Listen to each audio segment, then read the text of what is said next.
Hey, ¿cómo están la raza? Les damos la bienvenida a una nueva aventura del canal, no sin antes agradecerles todo su apoyo en comentarios, vistas, compartidas y donaciones. Muchas gracias de verdad. Hoy vamos a darle una pequeña actualización a esta laptop, que después de pasar por un servicio técnico regresó un poco más lenta que de costumbre. Quédense conmigo para que pueda contarles esta historia y díganme ustedes si les ha ocurrido algo similar alguna vez. Los espero en los comentarios para conocer sus experiencias y echar cotorreo un rato. Por ahora les dejo el intro y nos vemos en un momento.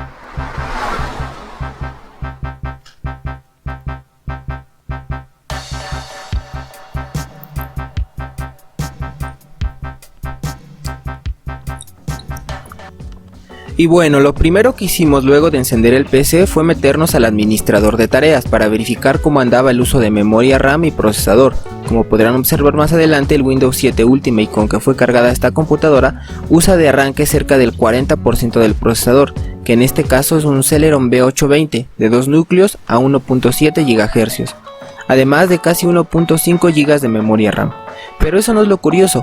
A esta laptop que pertenece a mi cuñado, alguna vez ya le había cambiado el sistema operativo de Windows 7 a 8 y funcionaba adecuadamente para el uso que se le daba, que era ver videos en YouTube, oír música en Spotify y trabajo de ofimática básica, debido principalmente a que traía el mismo procesador pero acompañado de 4 GB de memoria RAM trabajando a dual channel.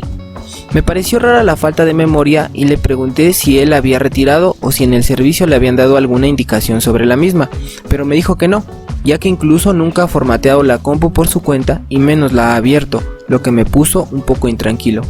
Primero pensé que quizás se había dañado el módulo por alguna descarga eléctrica porque no hacía mucho tiempo un cortocircuito le había estropeado la batería, así que decidí abrirla para cerciorarme. Pero antes ejecuté nuevamente el administrador de tareas en el apartado de monitor de recursos para verificar si ahí se hacía alguna referencia a la memoria RAM faltante, pero solo aparecían los 2 GB. Hechas estas últimas comprobaciones y al no saber lo que estaba pasando, procedimos a realizar la comprobación física de la RAM, para lo cual fue necesario apagar el ordenador presionando el botón Power como ustedes presionarán el botón de like ahora mismo. Aprovechando que vamos a verificar la memoria RAM y retiraremos algunas de las tapas inferiores de esta laptop, vamos a retirar todos los tornillos para poder desmontar la computadora por completo y así darle un mantenimiento a profundidad, que mucha falta le hace, ya que mi cuñado le había mandado al servicio solo para formateo porque tenía el disco duro lleno, pero nosotros vamos a darle aún más cariño. Acá pueden observar cómo retiramos la pila para poder quitar el resto de tornillos que se encontraban debajo de ella. Por cierto que en este modelo de laptop en particular, que es la HP 1000 en su variante 1210LA, está muy bien construida. Tiene más de 10 tornillos en la parte posterior y por si fuera poca, todas las tapas están bien sujetadas con seguros de presión. De hecho ustedes están viendo solo un breve resumen de todo el proceso de desmontaje que me llevó casi una hora sin contar la limpieza.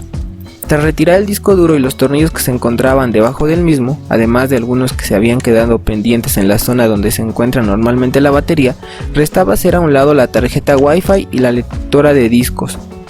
Proceder a desmontar el teclado, que es la última cosa que impedía el desmontaje, aunque olvidé grabar esta parte.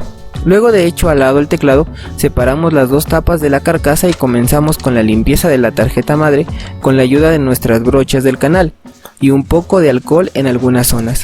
Me sorprendió mucho encontrar la tarjeta madre con menos polvo del que me esperaba, pero me sorprendió aún más darme cuenta de lo peor. La falta de la memoria RAM no se debía a un daño electrónico de la misma, sino a que en el servicio le retiraron una memoria y le dejaron solo 2 GB, que es este módulo que aprecian en pantalla.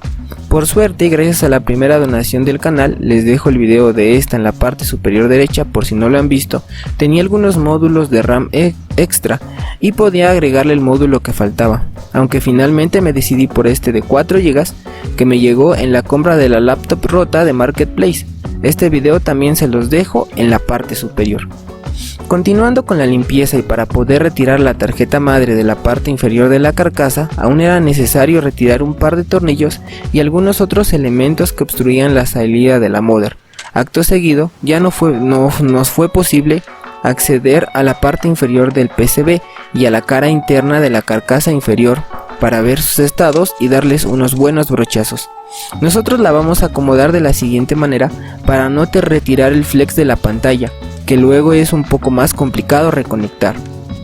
Lo siguiente que vamos a hacer es retirar el disipador del procesador para poder darle una buena limpieza, ya que sí está un poco sucio. Debo agregar que en comparación con algunos otros disipadores de laptop que he tenido en mis manos, este es un poco más grande y pesado, y al tener parte del disipador metálico con base de cobre, disipa mejor el calor.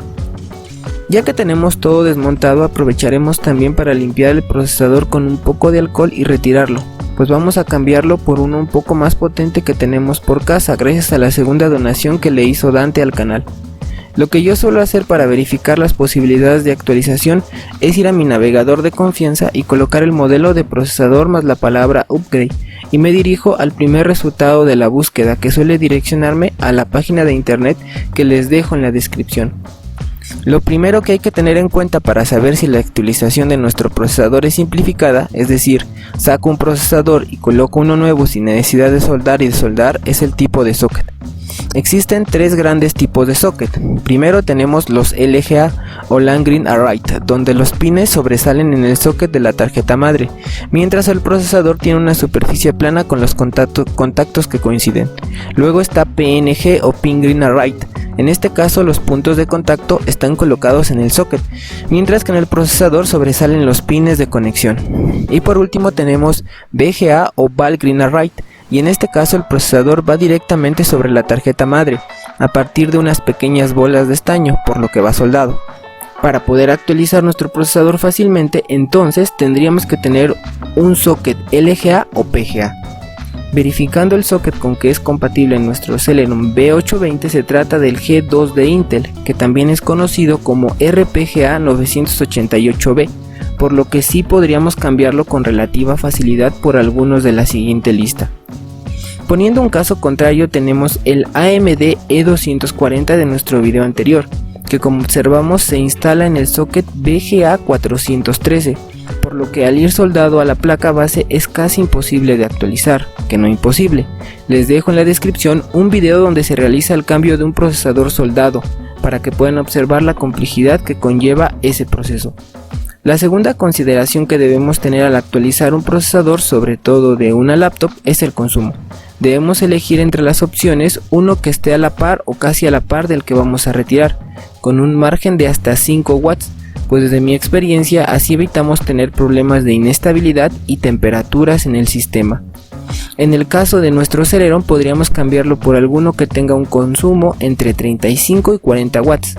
La tercera y última consideración a tener en cuenta es la potencia y los núcleos del procesador, ya que un procesador más potente suele generar más calor y esto podría ocasionar thermal throttling o reinicios inesperados del sistema.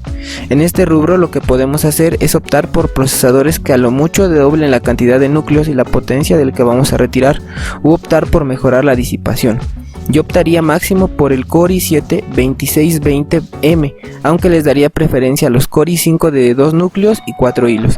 Una última cosa a tener en consideración al actualizar el procesador son los microcódigos que se encuentran en la sección de BIOS encargada del CPU IT o revisión del CPU, por lo que de no estar instalado el microcódigo correspondiente al procesador que vamos a instalar, este no será reconocido, y una forma fácil de saber si nuestro procesador a instalar es compatible consiste en verificarlo en la web del fabricante de nuestra laptop. Además, para tener un mayor soporte de procesadores, lo mejor es actualizar a la última versión de BIOS compatible con nuestra tarjeta madre. Hasta acá hemos concluido la limpieza de nuestra laptop. Vamos a retirar un poco del espacio de trabajo para hablarles del hardware que vamos a usar para la actualización. Primero que nada tenemos la actualización de la memoria RAM. Agregaremos un módulo de 4 GB al de 2 que ya tenemos en nuestra laptop para un total de 6, aunque sacrificaremos por ahora el Dual Channel. El procesador por su parte vamos a sacarlo de esta Sony Vaio que nos llegó en la última donación. Les dejo el link a este video en la parte de arriba. Para acelerar un poco el video vamos a usar un poco de magia para abrir esta PC. Y ahí lo tienen, ya tenemos todo desmontado y podemos proceder a tomar el procesador que vamos a colocar. En este caso es un Core i5 2450M de 2 núcleos y 4 hilos, que corre a un máximo de 3.1 y tiene un consumo de 35 watts, idéntico al del Celeron que traía de fábrica el ordenador de mi cuñado, por lo que no deberíamos tener problemas en cuanto a la potencia energética. Otra cosa interesante es que con este procesador podríamos llevar a la memoria RAM a un máximo de 16 GB a 1333 MHz, en caso de que se le quiera realizar una actualización más a futuro. Para la instalación del procesador ubicamos el triangulito guía que tiene impreso y lo debemos hacer coincidir con la marca que también tiene el socket. Recuerden que en procesadores PGA debemos hacer que los pines coincidan cuidadosamente y no presionar con mucha fuerza, porque podemos doblar o romper alguno de los pines. Finalmente giramos levemente el tornillo del socket para ajustar el procesador, asegurándonos de que quede bien sujeto, y solo entonces podremos continuar con el montaje del disipador para proceder a rearmar nuestra laptop. Todo el proceso de recolocación de los tornillos, periféricos, algunos puertos que no estaban en su lugar, tarjeta Wi-Fi, disco duro, memoria RAM, las tapas y la carcasa, está resumido en las tomas rápidas que ven en pantalla. Además le di algunos brochazos más para retirar el polvo que aún estaba presente en la superficie del ventilador, la tarjeta madre e incluso el display, y aunque todo ese proceso es largo, en realidad me gusta mucho hacerlo con calma. De hecho me tardé prácticamente un día entero en estas tareas, ya que también aproveché para cambiar el sistema operativo y pasar de Windows 7 que le habían instalado al Windows 10 Pro.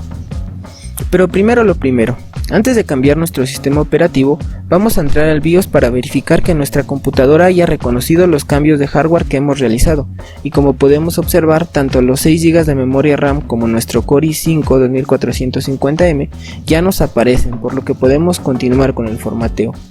En este caso vamos a hacer un formateo limpio de Windows 10, es decir que eliminaremos todo el contenido del disco duro, debido a que no tenía nada de información aún en la laptop, pues me la trajo inmediatamente después de que notó la falta de rendimiento, que como ya sabemos se debió al cambiazo que le hicieron de RAM en el servicio. Él hizo su reclamo y está a la espera de saber qué solución le dan al respecto del módulo perdido. Y luego de todo el proceso de instalación y configuración, acá tenemos el primer inicio de Windows, pero antes de entregarla vamos a instalar algunas herramientas para verificar la salud del hardware y la estabilidad del sistema. Lo primero que hacemos es entrar a la pestaña de propiedades del sistema y verificamos que se detectan tanto la memoria RAM como el procesador. Aquí también podemos ver la versión de sistema, que en este caso es Windows 10 Pro de 64 bits. Después abrimos la herramienta CPU-Z, donde podremos ver con más detalle las especificaciones de este Core i5 2450M de arquitectura Sandy Bridge a 32 nanómetros y con un consumo máximo de 35 watts. También podemos ver el tipo de chipset, la versión de PCI de nuestra laptop y la versión de BIOS instalada en la tarjeta madre. En la pestaña Memory podremos verificar la cantidad de memoria instalada, además de la frecuencia a la que está trabajando, mientras en SPD podemos ver las características individuales de cada módulo de memoria RAM instalada, y en gráficos el modelo y especificaciones de la gráfica, que en este caso son los Intel HD Graphics 3000. Por último, en esta herramienta hicimos el benchmark que nos dio 137 puntos de mononúcleo y 541 en multinúcleo, lo que situó a este procesador muy bajo en la gráfica, entre un Core 2 Duo E8500 y un APU AMD A107850K. Luego ejecutamos la herramienta Crystal Disk, y para nuestra mala suerte tenemos un disco duro con cerca de 2000 horas de uso, 2500 encendidos y que se encuentra en riesgo. Aunque con una corrección de bajo nivel aún sería posible reparar todos sus sectores dañados. Pasando finalmente al administrador de tareas, vemos que con este Core i5 y esos 6 GB aún se puede mover Windows 10 bastante bien, pues a pesar de tener varias herramientas en ejecución, se mantiene casi siempre a un 50% de uso del procesador y consume apenas la mitad de la memoria RAM instalada, unos 3 GB. Pero el que sí sufre bastante es el disco duro, que casi siempre está al 100% del uso. Una gran actualización para esta compu sería una unidad de estado sólido.